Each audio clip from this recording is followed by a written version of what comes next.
Eu sou Vinnie Tolman. Nasci em Arlington, Texas. Fui criado em um lar bastante difícil, um lar muito rígido.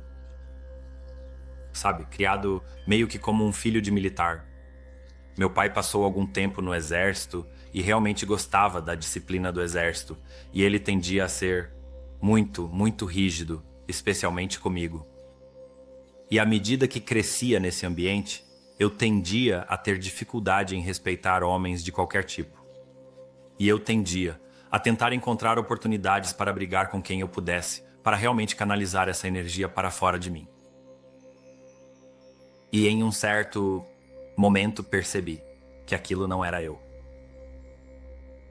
E nesse processo descobri o fisiculturismo. Como um jovem de 20 e poucos anos, quanto melhor meu corpo parecia que mais atenção eu recebia. E eu gostava disso. Era uma sensação boa. Então fazíamos, treinos de manhã cedo, treinos à noite todos os dias.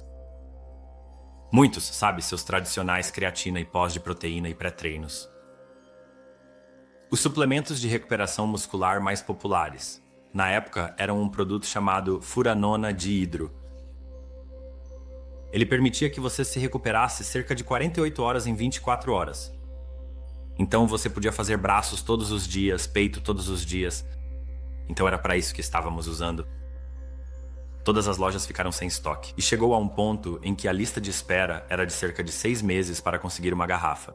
Não queríamos esperar 6 meses. Então fomos online para tentar encontrar outras fontes. Uma delas era uma empresa na Tailândia. E então encomendamos uma garrafa dessa empresa na Tailândia. E quando chegou, ficamos animados. Dissemos, ei, vamos usar isso no sábado e fazer um treino. Tomamos na manhã de sábado. Logo de cara, sentimos que havia algo diferente nisso. E descobrimos mais tarde que o que estávamos recebendo da Tailândia era uma solução a 100%, e o que estávamos usando nos Estados Unidos era uma solução a 5%. Então, era como tomar o equivalente a 20 tampas de garrafa desse suplemento. Instantaneamente, ambos sentimos uma náusea e quase como uma tontura surgindo. Não achamos que estávamos em apuros. Apenas pensamos, ei, vamos comer algo. Talvez isso nos faça sentir melhor. Meu amigo, ele estava começando a desmaiar enquanto dirigia. Eu estava sacudindo ele para acordar. Paramos no Dairy Queen. Fui direto para o restaurante e fui direto para o banheiro. O próprio suplemento tem um efeito sedativo quando você toma tanto assim. E então eu estava desmaiando, consciente, e meu coração estava começando a desacelerar. A última coisa que me lembro foi de ver a sala inteira começar a girar ao meu redor. E eu desmaiei no chão, de costas. Meu corpo começou a vomitar, tentando expulsar o que estava causando tudo isso. E ao fazer isso, eu respirei, para dentro dos meus pulmões. Então, eu me asfixiei. Eu entrei em um instante, uma sensação fria e escura, onde era quase como se eu tivesse sido mergulhado em uma piscina de água. E essa água era apenas, uma paz instantânea. E através dessa espécie de água escura, comecei a ver essa cena nebulosa, começar a se esclarecer ou entrar em foco na minha frente. E a cena era este banheiro, mas eu estava vendo do teto, olhando para baixo. Eu nunca pensei, nem por um segundo, que o que eu estava olhando era o meu próprio corpo. Porque eu estava aqui em cima e estava olhando para essa cena. Então eu não fazia ideia de que o que eu estava olhando no chão, no piso, era o meu próprio corpo morto. Eu vi um cliente tentando abrir o banheiro masculino e estava trancado. Depois de cerca de 45 minutos disso, ele foi até o gerente e disse, ei, eu preciso entrar aqui. E eu vi tudo isso. E eu vi a descoberta desse corpo. Eu os vi chamarem o 911. Eu vi enquanto o gerente orientava essa moça, que era como a assistente dele, para tentar verificar o pulso enquanto ele estava ao telefone com o operador do 911. Eu vi uma ambulância chegar e tinha 3 caras. E eu não sei como eu sabia disso, mas eu simplesmente sabia que esse terceiro paramédico era um novato. Eu podia sentir isso nele. Eu também podia ouvir os pensamentos de todos no restaurante, incluindo os paramédicos. Mas você podia ouvi-los audivelmente, como se alguém estivesse, transmitindo isso. E isso foi estranho pra mim. E parecia quase como se fosse uma produção, como se eu estivesse assistindo a um filme. E eu me lembro de ter pensado que essa é uma escolha interessante do diretor. Me mostrar este filme ou programa, onde estou ouvindo os pensamentos de todos. Eles tentaram a ressuscitação, fizeram algumas compressões torácicas. Não funcionou. Então, me declararam DOA ou morto na chegada. Eles desenrolaram um desses sacos para cadáveres amarelos brilhantes, colocaram o corpo nele, prenderam-no a uma maca e o colocaram na parte de trás da ambulância. Novamente, estou testemunhando tudo isso de cima. E isso foi outra coisa estranha para mim.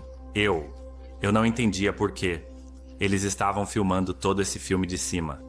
Não fazia sentido porque, você sabe, filmes você filma de frente para o alvo, em vez de acima do alvo.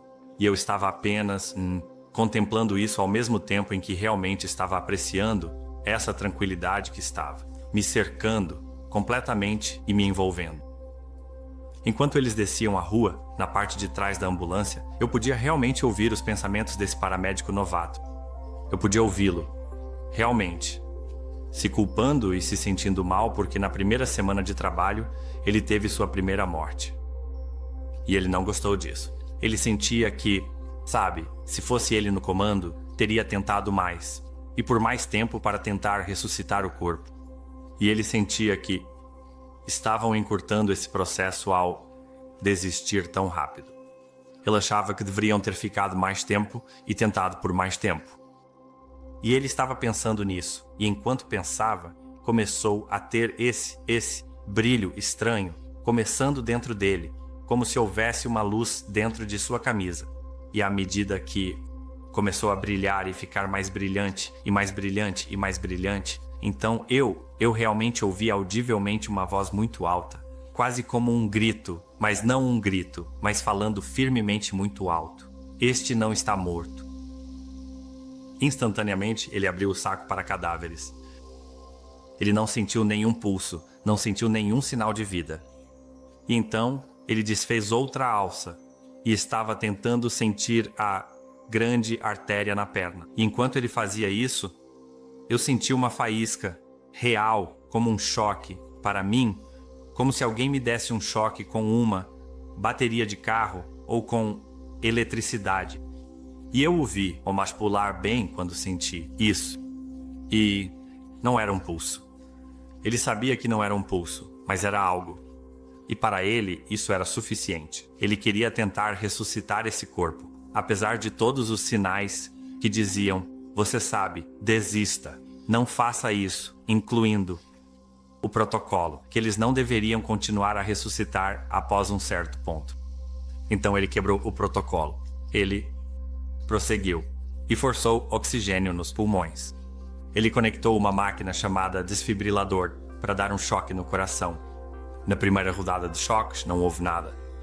Na segunda rodada, ele conseguiu um único batimento cardíaco do coração. E assim que esse primeiro batimento cardíaco aconteceu, os outros 2 paramédicos ficaram em silêncio, completamente em silêncio, e imediatamente entraram em ação. O passageiro da frente estava comunicando por rádio com o hospital.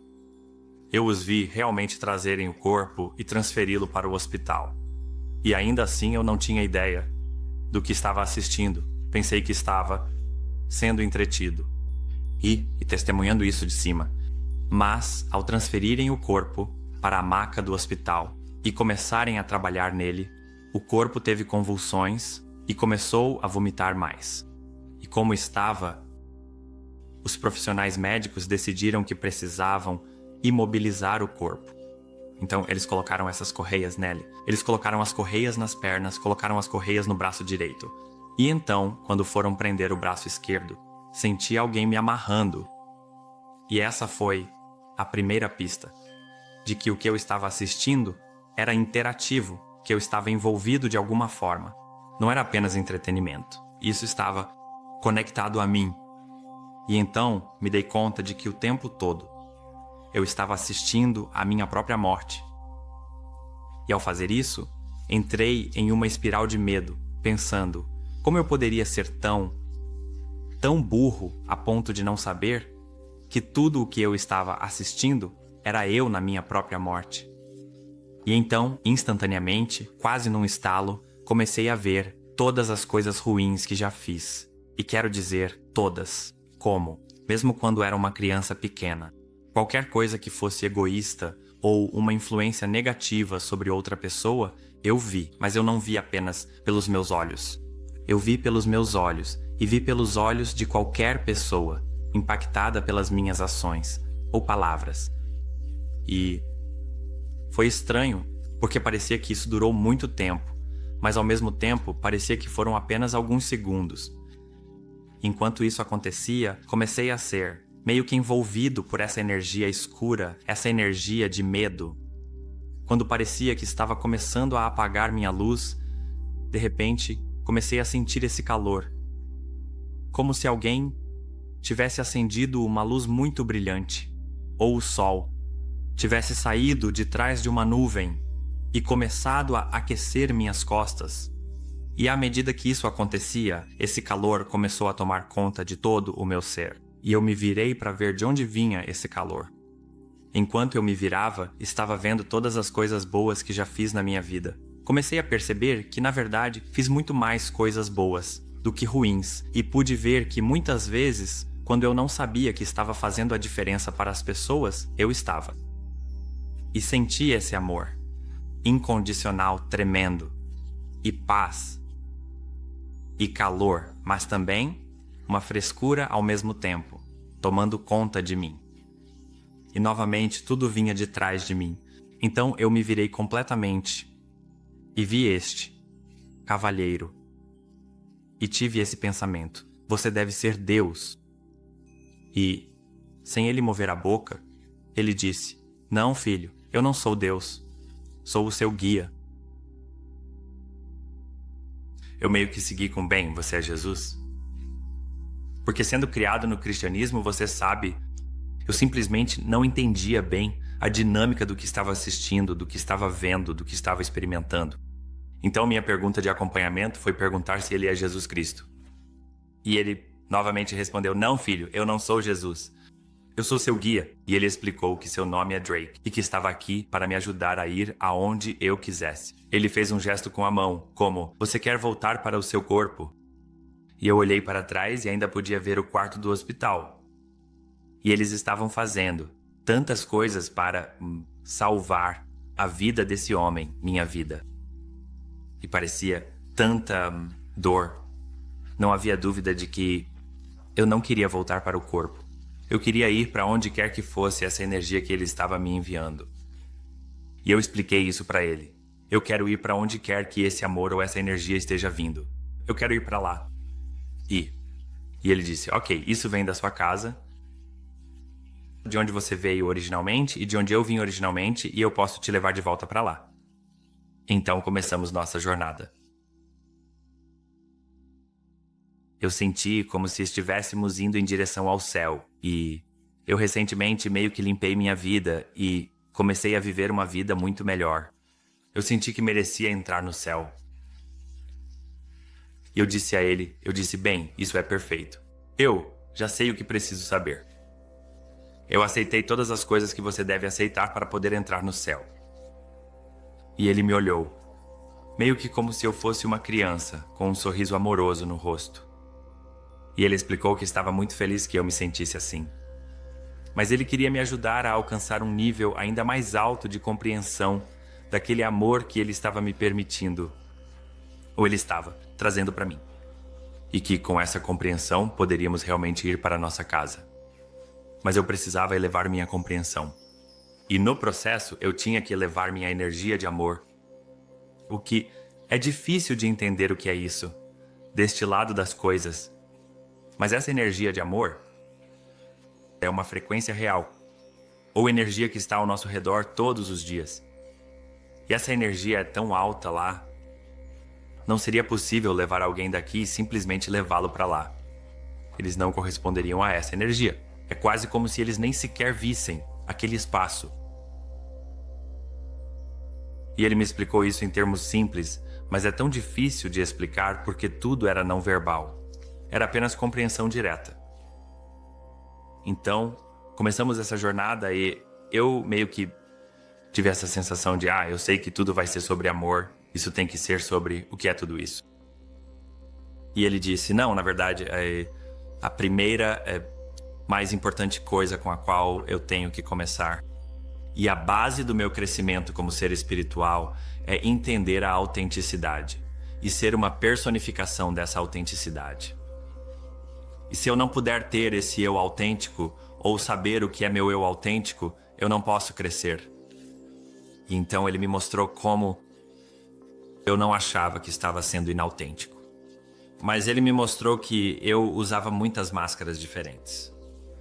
Eu colocava uma certa máscara para estar com meus pais, ou festejando em uma boate ou em uma festa. Havia todas essas diferentes faces que eu usava.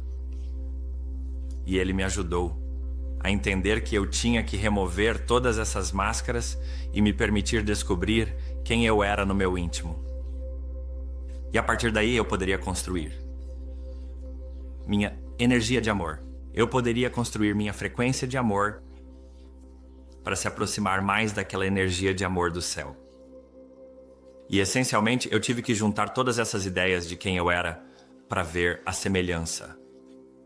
E à medida que eu descobria quem eu realmente era, então pudemos realmente começar a nos afastar da vida aqui na Terra e começar a nos mover para esse espaço dimensional. E assim começamos a escalar as dimensões para chegar ao céu. E isso me levou ao que eu achava que seria amor novamente. E eu disse, ok, então agora vamos fazer amor. Agora que aprendi a autenticidade. E Drake adorou isso e ele disse, essa é uma ótima ideia. E sim, você está certo. Você não pode amar até ser autêntico. Mas, primeiro mesmo, antes do amor, precisamos entender por que você veio à Terra. E ele explicou que a Terra é apenas uma escola. Que sempre foi apenas uma sala de aula. E nunca foi um tribunal. E isso foi diferente para mim, porque não era que eu tivesse sido necessariamente ensinado, oficialmente, que a vida na Terra era um tribunal. Eu tinha assumido isso a partir do meu ensino, do meu aprendizado no cristianismo. Eu pensava que a vida era um tribunal onde você vem para ser julgado, classificado ou mantido, retido no céu ou lançado no inferno. E ele explicou que não. Eu tinha entendido mal os ensinamentos e que, na verdade, a escola da Terra sempre foi apenas uma escola, um lugar onde viemos para aprender, crescer e nos desenvolver espiritualmente, para aprender a construir com nossos pensamentos e com nossa energia de amor, construir relacionamentos e construir energias coesas uns com os outros, que são os relacionamentos, e fazer essa energia crescer, aumentar nossa capacidade de amar, refletir amor, dar amor e sentir amor por nós mesmos. Então entendemos que o amor era um princípio muito importante em tudo isso e é a energia mais forte do universo e essencialmente é o alicerce do universo. É o que move e motiva e faz todo o sistema funcionar. E quando você pode entender isso, você pode entender que é você quem está no comando. Drake me ensinou muitos princípios diferentes à medida que fizemos esse progresso. Um que realmente me chamou a atenção e desde então tem se destacado bastante para mim é que, à medida que fazemos depósitos positivos no universo, recebemos dividendos positivos. Mas se fazemos depósitos negativos, recebemos dividendos negativos. E isso inclui nossos pensamentos e principalmente inclui nossos pensamentos, não apenas nossas ações. Então, quão importante é para nós controlarmos esses pensamentos e entendermos que temos o poder de criação com nossos pensamentos.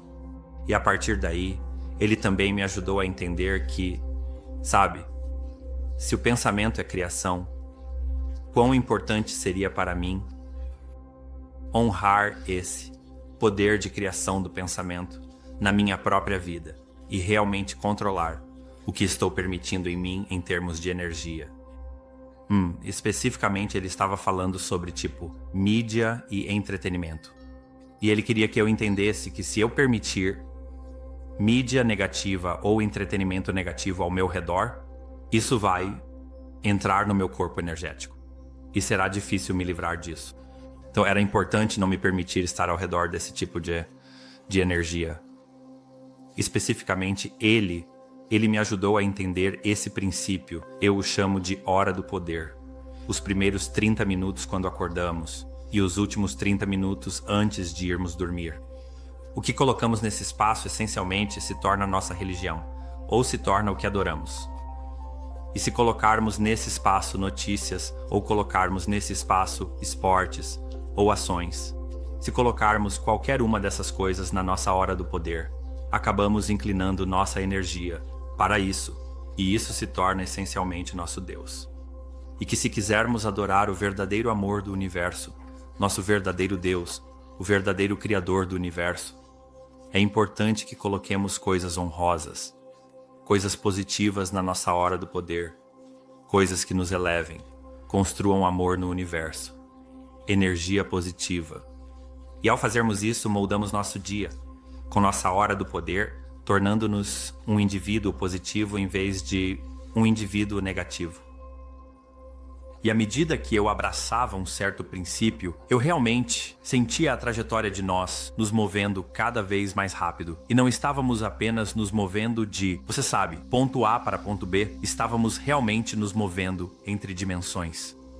Eu podia sentir a viscosidade das dimensões enquanto nos movíamos através de outra dimensão. E quase parecia que estávamos nos movendo através de camadas de plástico. Você cortava através disso e de repente era fácil por um tempo.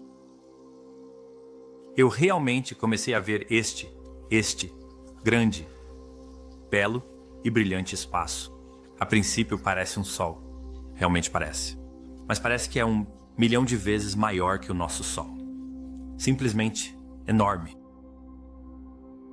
À medida que nos aproximávamos cada vez mais, eu vi esta névoa. Parecia quase como uma faixa larga de nuvem ao redor de todo o espaço.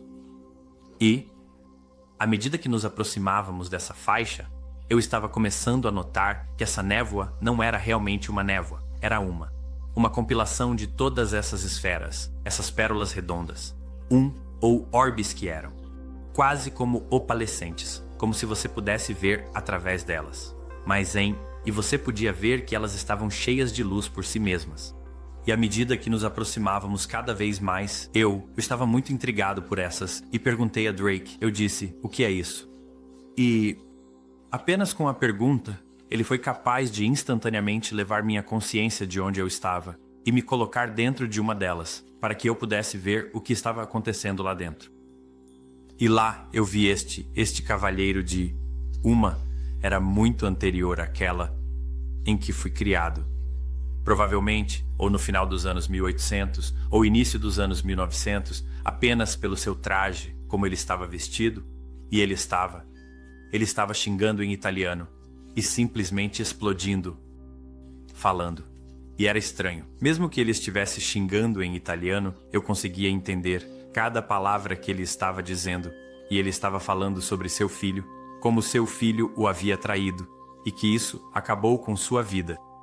E na sua mente ele estava olhando para o filho. Mas o filho não estava lá. Era apenas na sua mente. E este cavalheiro chegou a um ponto em que ele deu uma grande respirada. E estava como tentando respirar. Mas ele era um corpo espiritual. Ele olhou ao redor e percebeu, mas que não estava onde pensava que estava. E assim que teve essa percepção, toda essa luz surgiu ao seu redor. E para mim, parecia anjos, como anjos de verdade. Não as imagens pintadas de anjos, mas como verdadeiros mensageiros de Deus os cercaram. E então, instantaneamente, o escoltaram para aquele espaço, para o espaço celestial para o qual estávamos indo. Para mim, este é o portão de pérolas. Este é o portão de pérolas.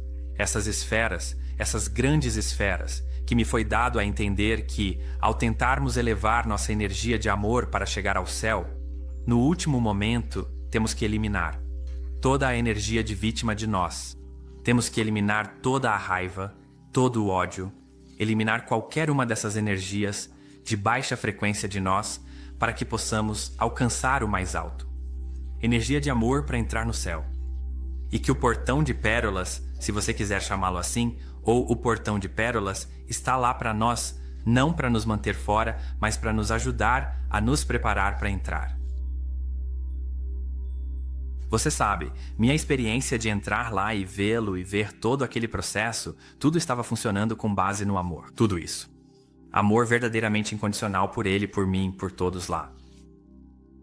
E à medida que nos aproximávamos cada vez mais, eu podia ver montanhas. Eu podia ver um lago muito grande, um belo pomar, em uma extremidade do lago, e essas árvores, grama, e flores lindas. E eu podia ver ao longe um edifício também. E pousamos na grama. Eu podia realmente sentir a grama.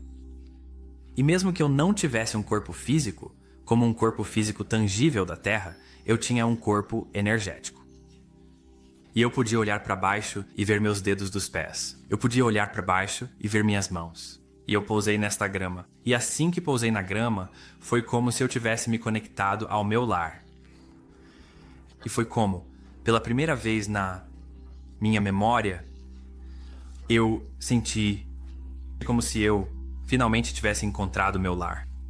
Eu finalmente tinha encontrado onde deveria estar. E que houve essa interação. Apenas com o contato da grama, onde a grama subia e encontrava meus pés, e meus pés encontravam a grama, havia como uma mistura ali. Havia uma conexão ali. E à medida que essa conexão acontecia, eu podia sentir a presença amorosa vindo dessa grama. E a própria grama tinha um cheiro doce, e até tinha um gosto. Mesmo ao tocá-la, você podia sentir o gosto. E tinha uma música, quase como uma sinfonia saindo dela. E a luz estava emitindo da grama. E foi quando percebi que tudo ali emitia luz, como uma fonte. A luz vinha de cada objeto, naquele espaço, não de uma fonte externa como o sol, mas de dentro, de tudo. E enquanto eu fazia isso, eu estava me conectando com a grama e reconhecendo a consciência nessa grama. E para mim, da minha percepção, essa consciência é o nosso Criador e estava em tudo, no céu. Estava nos orbes, fora do céu. Estava na grama. Estava na água. Estava nas árvores. Estava em tudo. Naquele espaço, tudo. E então eu brinco, eu consegui o visto de turista do céu porque pude ver todas as plantas, a vida, a água e os atributos curativos da água no céu. Isso completamente. Cura você de qualquer dano energético que ainda possa residir em você da vida na Terra. Eu fui criado em um lar bastante abusivo e esse abuso ficou. Eu era uma criança quebrada e canalizei essa quebra para o rugby, para o fisiculturismo e também para as lutas. E é por isso que tenho algumas cicatrizes na cabeça, são das lutas e do rugby e coisas assim. Eu não precisava mais canalizar isso depois disso. Aquela água me curou. Ela entrou em todas aquelas rachaduras que foram batidas em mim e abusadas em mim ao longo da minha vida, e curou-as. Eu me tornei uma pessoa diferente. Não fisicamente, mas energeticamente, a partir daquele ponto em diante. Eu podia sentir Drake. Ele veio e ficou ao meu lado. E ele disse: Vini, isso vai ser difícil, mas vai valer a pena. E quando ele me abraçou, os abraços são muito, muito diferentes lá. Porque, você sabe, quando nos abraçamos aqui, Estamos copiando o que é um abraço lá. E um abraço. Lá é onde você está trazendo duas energias, talvez yin e yang, e você realmente as une para se tornarem uma só. E qualquer poder ou energia que eu tinha e ele tinha, ao nos unirmos, nos tornamos cerca de 8 vezes mais fortes do que poderíamos ser sozinhos. E este é um princípio que é como um princípio eterno, que à medida que podemos nos unir em unidade, em comunhão, em verdadeiro amor incondicional, podemos nos tornar 8 vezes maiores do que poderíamos nos tornar sozinhos. Então comecei a ouvir uma oração sendo feita para o meu corpo. Agora, enquanto isso, meu corpo estava com morte cerebral por 3 dias em coma na Terra. E eu estava ouvindo como se a oração estivesse sendo dita no meu ouvido. Eu estava ouvindo essa oração sendo feita sobre o meu corpo. E estava sendo feita pelo meu irmão. E tinha uma quantidade tremenda de amor, que eu não sabia que meu irmão tinha. Mas não era apenas o amor dele por mim, era o amor que ele tinha pela minha mãe. E como ela ficaria destruída se perdesse o filho para isso. E essa energia de amor era realmente forte. Para mim, parecia que isso removia completamente minha capacidade de escolher ficar no céu. E naquele momento, para mim, pareceu instantâneo. Passei de ouvir essa oração para acordar no meu corpo. Acordei no hospital. Senti uma claustrofobia instantânea. Tinha tubos saindo de mim, diodos e quarves presos em mim por toda parte.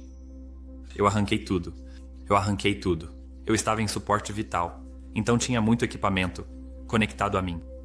Até mesmo a bata que estava em mim tinha um pouco de sangue e tudo mais. Eu simplesmente a arranquei e fiquei ali nu por um momento, apenas respirando fundo, tentando afastar aquela sensação de claustrofobia. E enquanto isso acontecia, notei todos esses alarmes disparando no equipamento ao meu lado. Então eu fui por aí e desconectei tudo o que pude. E as coisas que não consegui desconectar, eu simplesmente arranquei. Mesmo que estivesse preso à parede, eu ainda o arrancava da parede. Eu estava farto daquilo. Eu não queria nada daquilo. Eu precisava me afastar de todo aquele equipamento. E eu, não, percebi que estava nu. Então, fui vasculhar os armários, encontrei alguns aventais e os enrolei em torno da minha cintura. Fui direto para o elevador, quando ouvi um grito.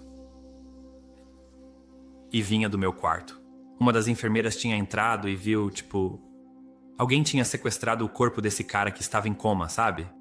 E ela estava surtando. Outra enfermeira se aproximou. Ela gritou quando me viu. E eu tive a sensação de que precisava voltar. Eu tinha que ajudar essas enfermeiras para que elas não tivessem problemas. E fazer o que quer que precisassem que eu fizesse. Então, eu realmente tive que assinar uma pilha de papéis, como se fosse uma lista telefônica, para liberá-los de responsabilidade, enquanto eu me dava alta do hospital. Meu pai me buscou às 7h30 da manhã. E eu entrei no período mais sombrio da minha vida. Voltar foi a pior coisa que já me aconteceu. Morrer foi incrível. Morrer foi fácil. Assim que me relaxei e aceitei isso, foi lindo. É tão louco que colocamos tanto medo em torno da morte, porque essa foi a melhor parte. A parte difícil foi voltar. Para mim, isso foi pior do que a morte. Parecia uma segunda morte. Ser removido do paraíso, porque lá é minha casa. Eu sei que é minha casa. Eu queria morrer, tanto. Eu contemplei o suicídio, mas sabia que se fizesse isso, estragaria tudo. E então finalmente decidi que precisava enfrentar isso. Precisava resolver isso por mim mesmo. Semanas depois eu realmente procurei ajuda médica profissional. Ele explicou que o que eu estava vendo e ouvindo era uma ilusão. E que ele iria me prescrever alguns medicamentos para acalmar isso, como um tipo de droga antipsicótica. enquanto ele estava escrevendo as receitas, 3 delas, aliás, uma mulher mais velha apareceu para mim em espírito e disse: Você precisa entregar esta mensagem a este médico. E era uma mensagem sobre sua história e seu passado. E eu pensei, não, eu não vou fazer isso. Já fui diagnosticado como louco aqui. Não vou ser diagnosticado como mais louco ainda. E ela disse, não, você tem que comunicar isso a ele. Então eu disse, olha, doutor, eu preciso te contar algo. Há uma senhora aqui, e descrevi como ela era. E disse, isto é o que ela está me dizendo. Há algumas coisas que você esqueceu sobre o seu passado. E eu expus tudo. Levou-me 90 segundos para contar tudo. Este é um bom médico cristão. Ele disse, saia da minha sala. E eu, isso me assustou, me surpreendeu. E eu nem tentei pegar as receitas ou qualquer coisa, eu simplesmente saí. E enquanto eu estava saindo, a recepcionista dele disse, o que você fez? Ele nunca gritou com um paciente em toda a sua carreira. O que você fez? E eu disse, eu não sei, eu só entreguei uma pequena mensagem. E enquanto eu estava dirigindo pela rua, meu telefone tocou e eu atendi. Era ele, era o médico. E ele estava ligando do celular dele. Ele estava... dava para ouvir que ele estava dirigindo. Ele disse, Vini? Ele disse, o que quer que você tenha, eu não entendo. Ele disse que toda a sua educação clínica e médica não tinha um processo para tratar o que eu tenho. Mas ele disse que o que eu entreguei a ele foi uma memória que ele havia completamente bloqueado. Ele não se lembrava disso, mas quando eu entreguei, aquilo o atingiu com tanta força que ele percebeu que essa era a experiência oculta em sua vida que o motivou a entrar na área de saúde mental. E com essa experiência, ele disse, você precisa descobrir como vai confiar nisso e como vai trabalhar com isso. Mas ele disse, mas eu não posso te ajudar.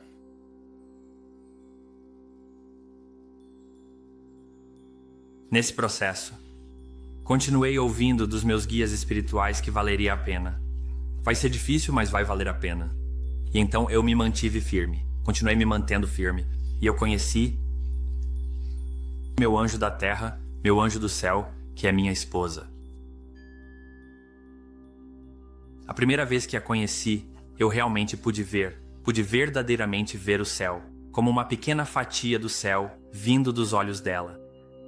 E foi a primeira vez que testemunhei aquele amor de Deus em um ser humano na terra.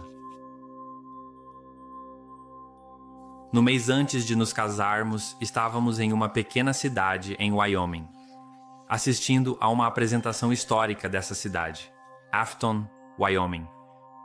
E eles estavam fazendo uma apresentação de slides na frente de todos nós sobre os diferentes fundadores da cidade. E aparece este slide. De repente, sinto uma rigidez fria no ar. E Andrea diz, esse é o seu guia, esse é o seu guia. Eu tinha contado tanto a ela sobre a minha experiência. Ela sentia como se realmente soubesse como meu guia era. Então, quando levantei a cabeça e olhei, eu surtei. Porque agora, de repente, isso não era uma ilusão. Isso não era minha mente inventando coisas porque eu estava com falta de oxigênio.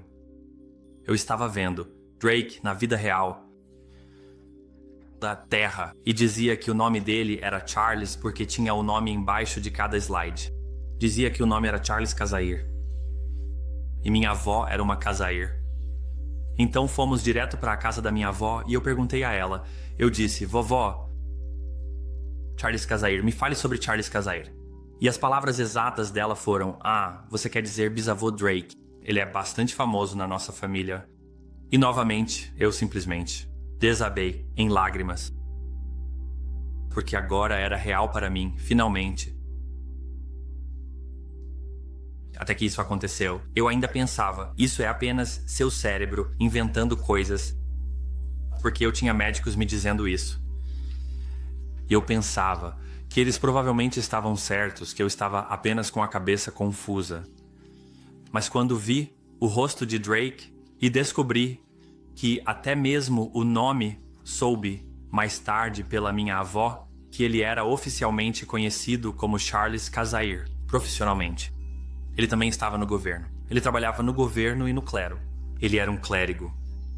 E ele sempre foi conhecido como Charles Cazair, mas todos os seus amigos e toda a sua família o chamavam de Drake. Esse era seu nome do meio. Ele foi uma parte fundamental desta cidade em Afton, Wyoming. Ele foi um dos topógrafos originais do local, para que as pessoas pudessem ter lotes e fazendas e coisas assim. Então, foi realmente incrível obter essa confirmação de quem ele foi nesta vida.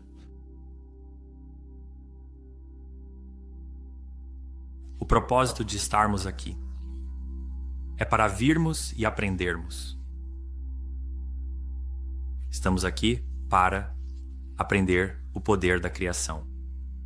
E estamos aqui neste lugar seguro, porque está afastado do céu, de onde nossa casa é, para que possamos vir brincar no parquinho, na escola da terra, aprender a criar, aprender a tomar decisões, aprender a controlar nossos pensamentos, para que quando voltarmos, quando permitirmos que essa parte de nossa consciência volte para nós, então sentimos que crescemos um pouco, aprendemos um pouco, melhor como controlar os pensamentos, porque aqui está a coisa estranha. Quando estamos no céu, há tanto amor lá que qualquer coisa que Deus queira ou que o Criador queira, nós instantaneamente queremos também. Não podemos ter nosso próprio pensamento ou desejo independente, porque estamos em tanta sincronização com Deus. Então, aprendemos que temos que nos afastar de Deus, mas não na realidade, mas em prestar uma parte de nós mesmos longe de Deus, e essa parte em si é o que cresce à medida que volta para nós.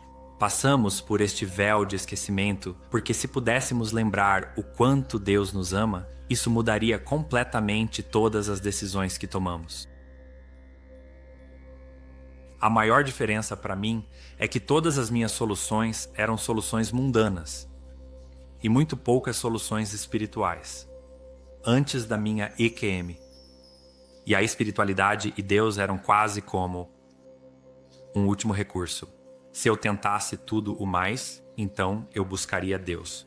Enquanto que, após minha experiência, Deus estava bem ali e minha conexão com Deus e com o Espírito é minha primeira consulta para tudo. E eu diria que essa é a maior diferença, onde Deus é uma parte da minha existência diária e de tudo o que faço. Enquanto que antes, Deus fazia parte da minha vida de vez em quando aos domingos. E era só isso.